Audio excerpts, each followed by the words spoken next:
everybody, welcome back to our channel. I'm back with a new tutorial.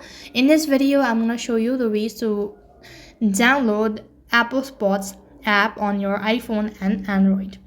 Unfortunately, the Apple Spots app is not available on the Android device. It's only available on App Store, or it's only available on iOS devices.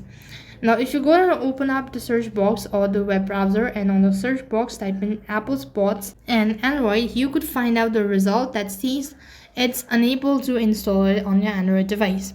As well as for the iOS device, make sure that the iPhone is to the latest version of iOS.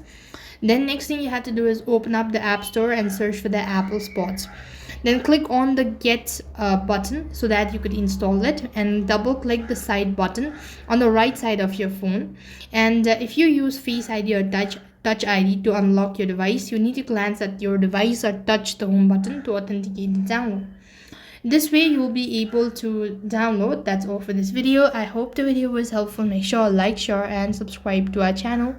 Thank you for watching. See you in the next video.